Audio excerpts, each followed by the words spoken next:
tudo bem com você? Vamos recapitular mais uma lição da Escola Sabatina, lição número 7.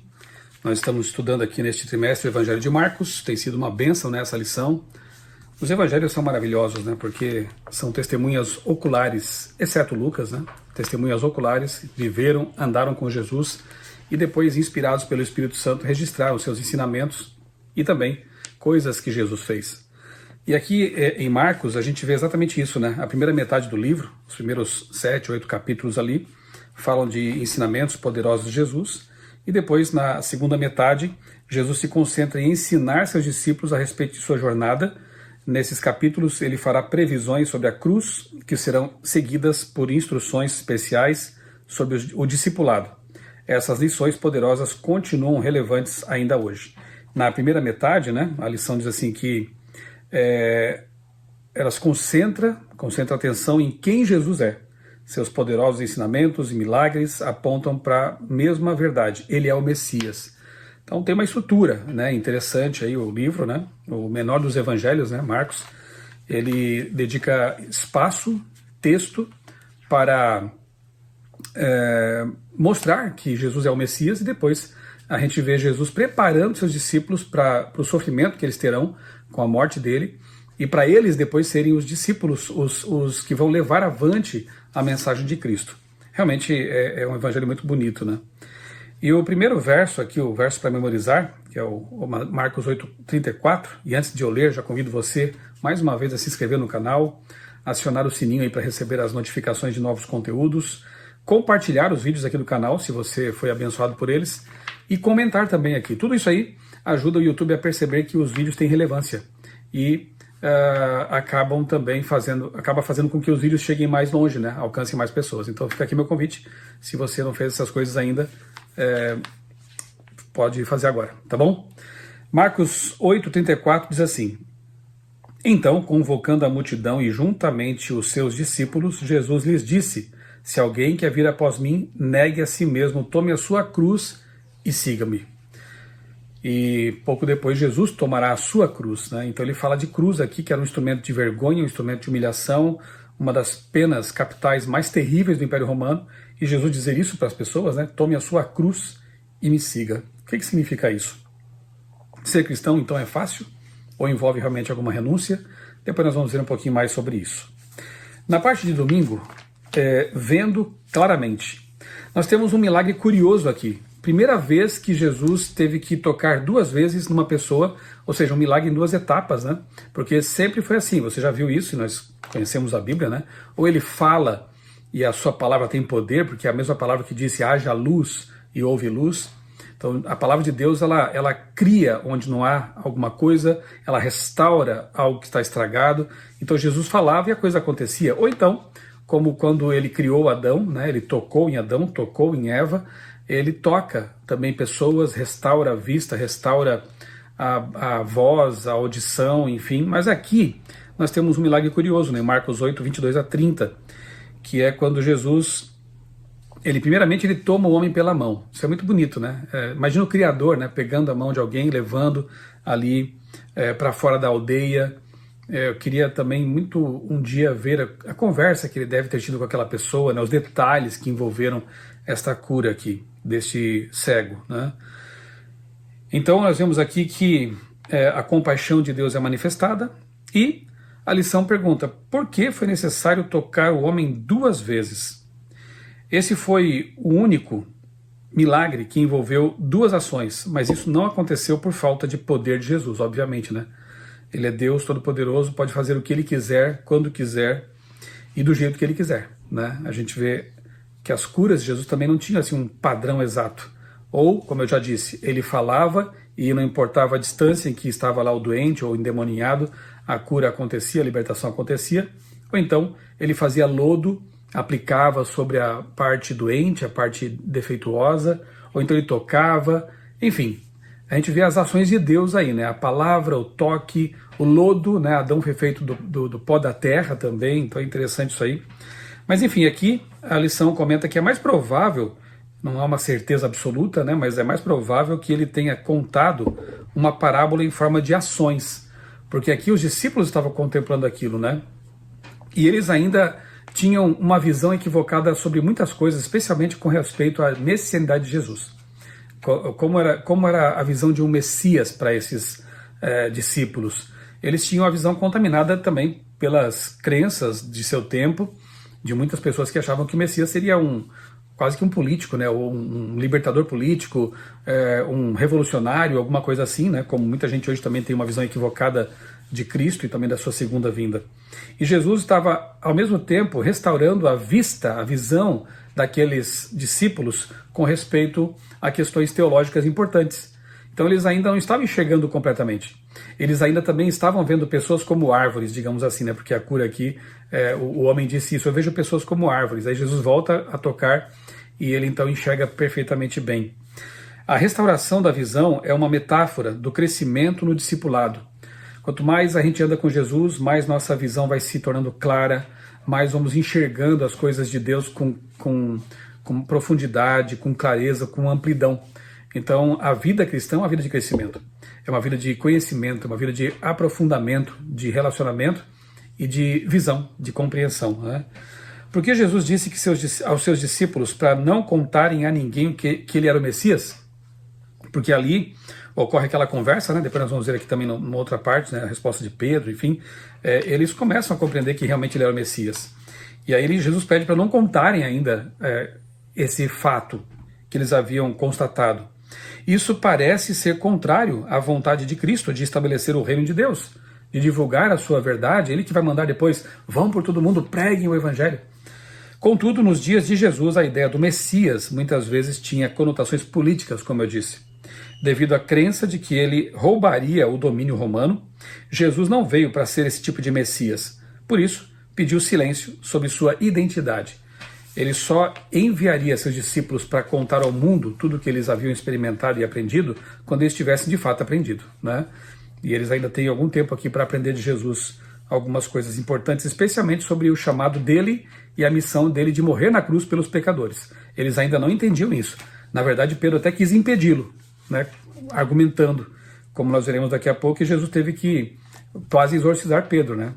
Sai para lá, Satanás, porque essas palavras não vêm de Pedro, né? E visavam a desanimar Jesus de sua missão, a mais importante, que era morrer na cruz para salvar a dívida da humanidade. Na segunda-feira, eu quero ler com você aqui na Bíblia, o texto é Lucas 8, 31 a 38. Se você tem aí a sua... Marcos 8, 31 a 38. Se você tem a sua Bíblia ao seu alcance, ou no celular, quero convidar você a ler comigo aqui. É Marcos 8, 31 a 38, que diz assim: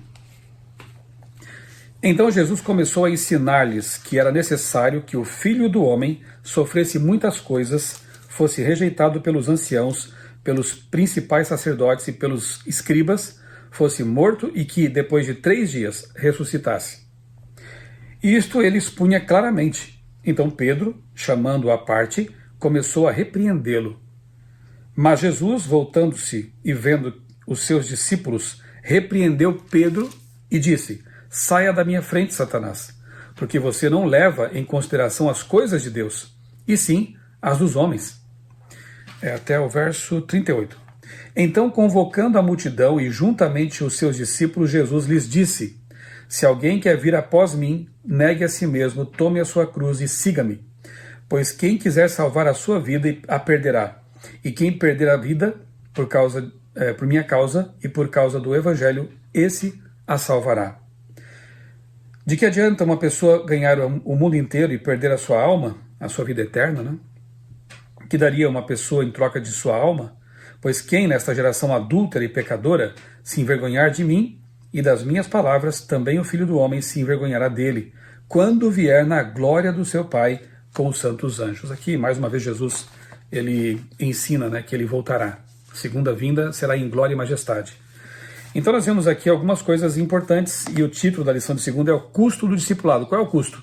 Não amar a sua vida, a vida de agora, né, terrena, momentânea, passageira, e sim a vida eterna. O nosso alvo, a nossa prioridade deve ser sempre a vida eterna, a salvação nossa e das pessoas que nós pudermos também levar a Jesus.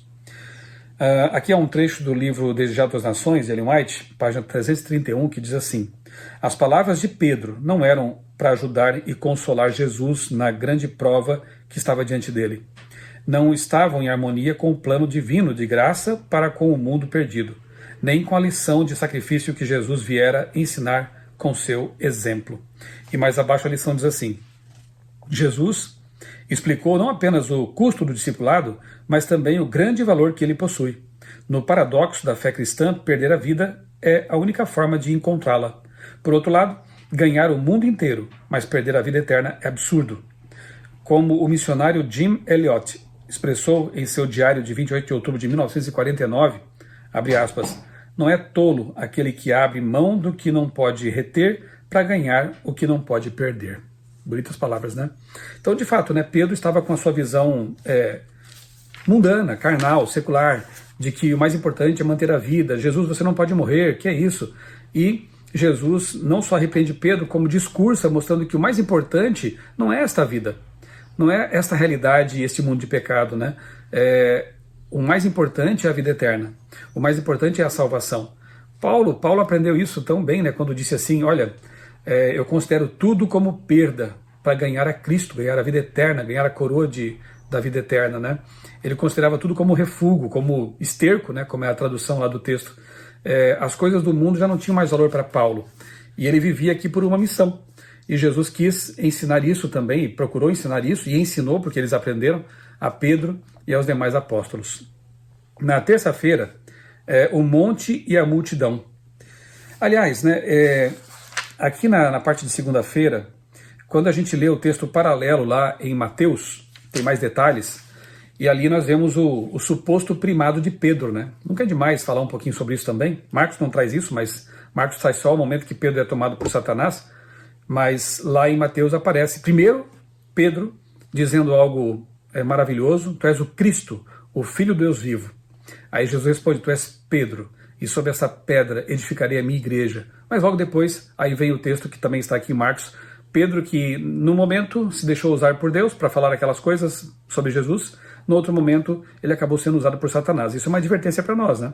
Porque se nós não estivermos bem apegados a nosso Deus, em comunhão com Jesus, eventualmente podemos também ser instrumentos de Satanás nas nossas palavras, atitudes, machucar pessoas, né? Enfim, não é garantia de que uma vez você foi salvo, uma vez você se entregou a Jesus, que você vai continuar assim se não estiver mantendo essa relação com Jesus constantemente. O próprio Pedro, nós vemos a experiência dele, ele foi usado pelo Espírito Santo no momento, e no outro, em que ele vacilou, acabou sendo usado por Satanás. Isso é sério, né? E ali, quando Jesus fala assim, tu és Pedro, e sobre essa pedra, sobre esta pedra, porque na verdade a tradução está bem correta, o esta, esse pronome, ele se refere a algo que está próximo, na sua mão, por exemplo, esta Bíblia, esta, porque está na minha mão, lá no criado mudo tem uma outra Bíblia, então eu digo aquela, ou essa Bíblia. Jesus não falou assim, tu és Pedro, e sobre essa pedra aí que é você, eu edificarei a minha igreja. Até porque seria uma contradição bíblica, lá em 2 Coríntios, acho capítulo 3, se eu não me engano, Paulo diz que ninguém pode pôr outro fundamento, a não ser aquele que já foi posto, que é Jesus Cristo. Jesus é a pedra angular, Jesus é a pedra fundamental. Como que ele poderia estabelecer sobre um ser humano falível, volúvel, inconstante, a sua igreja? Ser a base da sua igreja. Então essa é uma compreensão equivocada que nossos irmãos católicos têm para tentar justificar uma ideia que não é bíblica, de que Pedro teria sido o primeiro papa e os papas que vêm depois seriam uma sucessão desse primado, né? Não há nenhum primado. Os discípulos eram todos eles importantes, todos eles constituem o fundamento, né? Ali os fundamentos da Nova Jerusalém, tem ali o nome deles, né, nas pedras preciosas. Inclusive o principal líder da igreja em Jerusalém foi Tiago, irmão de Jesus, né? Então Pedro era de fato um líder importante, ele tinha já uma personalidade de liderança, a gente vê que ele tomava sempre iniciativa, era o mais enérgico, né? Então isso dá a impressão de que ele era o mais importante de todos, né? Mas não é assim. Jesus é o fundamento. Tu és Pedro, Petros, no grego, e sobre esta Petra, há uma diferença também aí interessante no grego, né? Pedregulho ou pequena pedra, para Petra, que é uma rocha. Então, tu és Petros, e sobre esta, dá até para visualizar Jesus tocando nele mesmo, né? Porque falou esta, sobre esta Petra edificarei a minha igreja. E de fato, Jesus é o fundamento da igreja. Jesus é a pedra angular, como eu já disse, né? Então é importante a gente explicar esse ponto aqui, porque infelizmente alguns distorcem a Bíblia e acabam trazendo contradição onde não deveria haver. Porque se ninguém pode pôr outro fundamento, como é que o próprio Jesus poria outro fundamento que não fosse ele, né? Bem, vamos adiante. Terça-feira, o monte e a multidão. Nós temos aqui, Marcos 9, 1 a 13, aquele momento especial, lindo, em que Jesus leva seus discípulos mais íntimos, né? Pedro, João e Tiago, para o alto do monte, e ali ele se transfigura diante deles. Né? Em alguns momentos, Jesus ele se manifestou como numa teofania, né? É quando o Deus ele aparece em sua glória, né? Ou um anjo aparece. Então nós temos assim essas manifestações sobrenaturais. E Jesus aqui ele realmente realiza algo assim. Marcos fala que a sua roupa brilhava como o sol. Mateus fala que nenhum lavandeiro na terra conseguiria alvejar, deixar tão branca, tão brilhante e radiante a roupa dele como ficou naquele momento. E mais impressionante ainda, apareceram 2 seres humanos muito especiais ali para conversar com Jesus. Elias e Moisés. Olha que interessante. E alguns tentam, de novo, né, torcer a Bíblia dizendo que eram fantasmas ou coisa parecida, né? Pedro chega ao ponto de dizer... Pedro estava, assim, bastante... como é que eu diria, né? Embasbacado, né, com aquela situação, estava assim maravilhado com aquilo, e ele não sabia nem o que dizia, né, não sabia nem o que dizer. Ele falou assim: Senhor, é bom estarmos aqui, quer que façamos aqui 3 tendas, né, 3 barracas para você, para Elias e Moisés? Pedro entendeu que eram Elias e Moisés, não eram fantasmas, e queria até fazer uma barraca para eles ali, né? A gente fala algumas coisas assim sem pensar muito, né, quando alguma coisa é assim tremenda, né? Imagina que cena maravilhosa, né? Quando eles vem aquilo e se prostram, né? Tiago, João e Pedro, porque entenderam o que estava acontecendo. Dali, eu acho que dali para frente eles começam a ter uma noção mais aproximada, assim, de quem era Jesus de fato, né? Que tipo de Messias era Jesus. E mais, Jesus fez aquilo porque dali alguns meses, poucos meses, ele morreria na cruz, os discípulos se dispersariam, ficariam arrasados, tristes, e essas lembranças seriam muito importantes. Jesus caminhando sobre as águas, Jesus ressuscitando Lázaro, Jesus se transfigurando, mostrando como ele é de fato Deus eterno, Criador, mostrando que no céu há poucas pessoas, mas já há pessoas, no caso mencionados por nome, Enoque, Elias e Moisés. É uma espécie de garantia de que, como há alguns seres humanos representantes lá, já no fim todos irão para lá, aqueles que aceitarem Jesus como Salvador. E a gente pode imaginar que a conversa ali entre os 3, Jesus, Elias e Moisés, foi no sentido de que eles estavam ali animando Jesus, né, na sua missão. O próprio fato de Jesus, né, estar ali em contato com aqueles 2 homens que ele tanto ajudou no passado. Pensa quantas vezes Jesus ajudou Moisés, animou Moisés, e também Elias, né, naquele momento em que Jesus aparece para ele para tratar a depressão dele, e foi tão bondoso com Elias e manifestou seu poder ao pedido de Elias. Então agora esses 2 privilegiados estavam ali para consolar, para confortar, para animar o seu Criador. Que honra, né? E nós temos então a garantia de que se alguém morreu, como Moisés, e morreu em Cristo, vai ressuscitar. E se alguém estiver vivo na volta de Jesus, será trasladado, como Elias foi. Então esses 2 representam, e Enoque também, de alguma forma, representam o todo da humanidade que um dia estará no céu com Jesus, com os remidos, salvos para sempre. Não importa se trasladados, quando Jesus voltar, ou se ressuscitados, porque tenham morrido um pouco antes da volta de Jesus, ou algum tempo antes da volta de Jesus. Então realmente é um momento assim muito especial. Jesus, então, depois os discípulos ficam, imagina, né, o que estava passando na cabeça deles, né, essas coisas maravilhosas acontecendo, e aí eles perguntam, né, se Elias viria, como entender isso? E Jesus diz que Elias já tinha vindo. Mas como assim, né? Elias já tinha vindo? E outra, não estava no céu? E como é que ele já tinha vindo aqui na terra? E Jesus, então, aqui, na verdade, faz menção a João Batista, né? Elias já tinha vindo e eles o mataram. Não é Elias, o próprio Elias, porque como é que poderia ser Elias se Elias estava no céu? Não tem reencarnação aqui como alguns querem, né? Aqui nós temos na virtude e no poder de Elias. João Batista veio com o mesmo poder, com a mesma virtude, o mesmo tipo de ministério profético, de denunciar o pecado, de anunciar o reino de Deus, de convidar as pessoas ao arrependimento, né? E inclusive sabemos, né, que o terceiro Elias também deve fazer a sua missão nos últimos dias. E o terceiro Elias é o povo de Deus nos últimos dias, a igreja remanescente, que deve, na virtude de Elias e do João Batista, anunciar o reino vindouro, não mais agora a primeira vinda, mas a segunda vinda de Cristo, e denunciar pecados, e falar da graça, da salvação, enfim, viver como Elias, viver como João Batista, para anunciar o reino de Deus.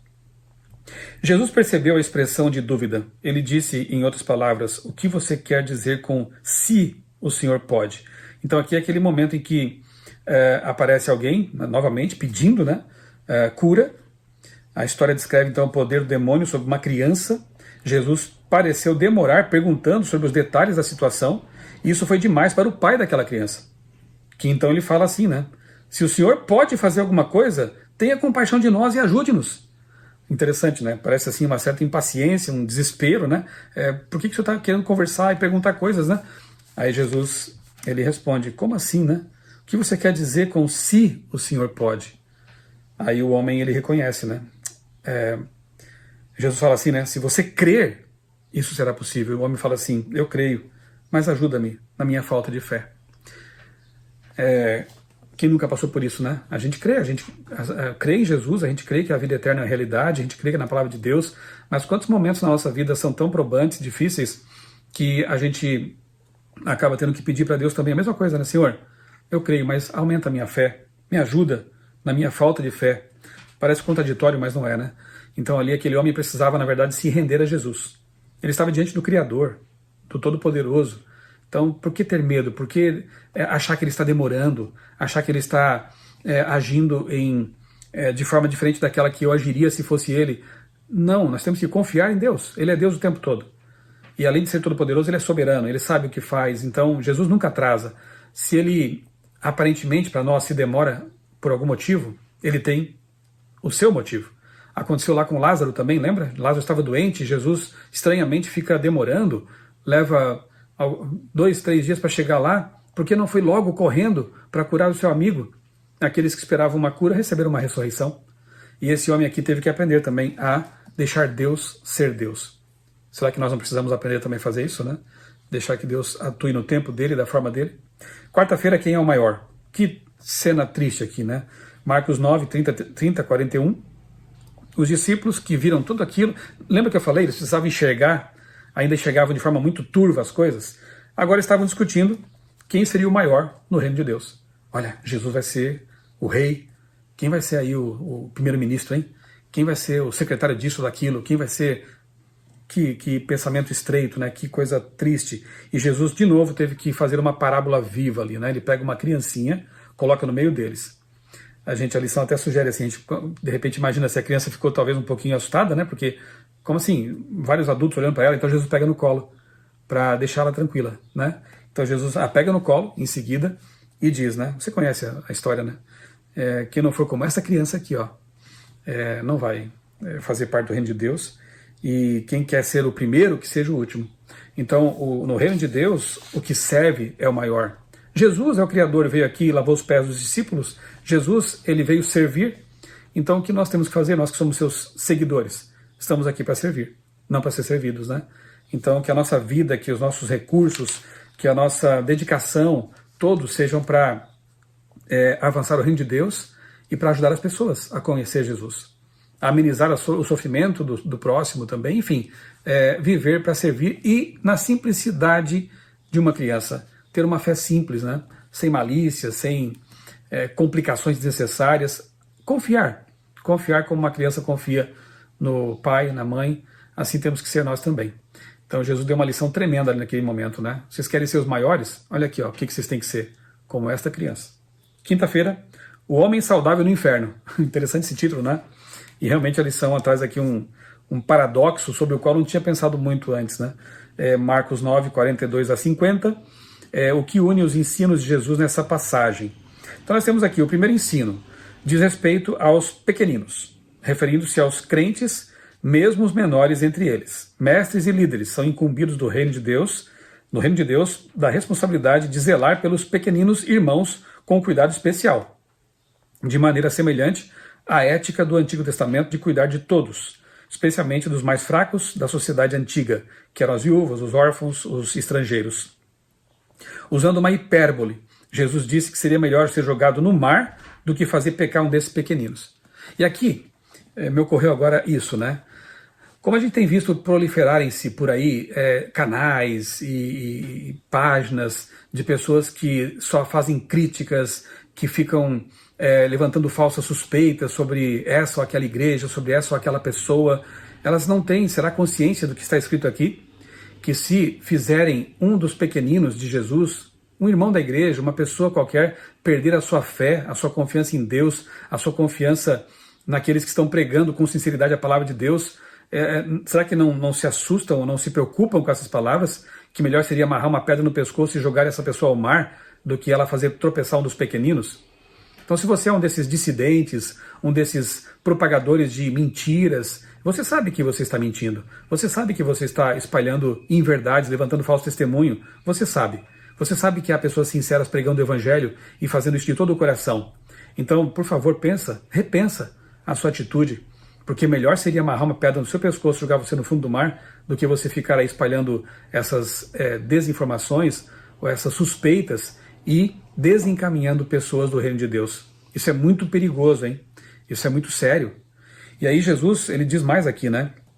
Ele usa uma outra hipérbole para uma figura de linguagem que tem que ver com exagero, né? Para falar assim que é melhor perder a mão, o pé, o olho, né? Do que o corpo inteiro ser lançado no lago de fogo, no inferno. Então é curioso, né? Porque seria melhor entrar no céu sem um olho do que ter o corpo completo, né? Perfeito, sendo lançado no inferno ou no lago de fogo, perder a vida eterna. Esse que é o paradoxo que a lição destaca, né? A segunda questão também tem resposta negativa. Jesus não ensinou a existência de um inferno que arderá para sempre, assim como não ensinou que alguém vai para o céu sem o olho, sem o braço, sem a mão, né? Isso é uma impossibilidade. Por isso que é uma hipérbole aqui, né? E Jesus usava esses exageros linguísticos para chamar a atenção, né? E aqui nós temos a segunda questão, que é a do inferno, que supostamente arderia por toda a eternidade. A passagem contém um aspecto cômico. Pense em pessoas na cidade celestial com apenas um olho, um pé ou uma mão. Pense em pessoas com o corpo inteiro indo para o inferno. Não deveria ser o contrário? Haverá alguém com o corpo perfeito no inferno? É uma comédia sobre um tema muito sério. Isso mostra que Jesus ilustrou a ideia com uma hipérbole. O pecado deve ser levado tão a sério que seria melhor, se fosse o caso, né, perder a mão, o pé ou o olho do que pecar. E finalmente, o inferno terá consequências eternas, mas não o fogo em si. Os que se perderem não arderão para sempre, mas perecerão para sempre. João 3,16, tão conhecido o texto, né? Que aquele que crê terá a vida eterna, mas o que não crê, né? Esse terá a morte eterna, né? A Bíblia fala de segunda morte, fala de cinzas debaixo dos pés, os ímpios, né? Debaixo dos pés dos salvos ali, não existirão mais. Então a vida eterna é o quinhão, é a recompensa dos justos. E o oposto disso é a morte eterna para os ímpios. Já estudamos isso em outros momentos, né? Em outros estudos da lição também. Se você tem dúvidas quanto a essa questão, digita aí no buscador do meu canal a palavra inferno e você vai encontrar alguns vídeos também que explicam isso aí, ok? Porque Deus amou o mundo de tal maneira que deu seu único filho para que aquele que crê nele tenha a vida eterna. Então essa é a recompensa para aqueles que crerem. Que lição importante essa, né? Quantos ensinamentos importantes. Tão importante que na semana que vem teremos a parte 2. Olha aí. Ensinando os discípulos, parte 2. Jesus sabe que seu caminho já estava, lá no seu caminho já estava a cruz. Então, nesses momentos finais de seu ministério com os discípulos, ele começa a prepará-los para o que viria. E os ensinamentos estão aqui para nós também, né? Que nós aprendamos dessas lições todas, que nós sejamos hoje os discípulos de Jesus que estão anunciando sua vinda, sua segunda vinda, e que nós vivamos à luz dessas verdades que estão contidas na palavra de Deus. Vamos orar? Bondoso Deus, querido Pai, muito obrigado, Senhor, por mais essa lição tão boa, tão cheia de ensinamentos da Tua palavra.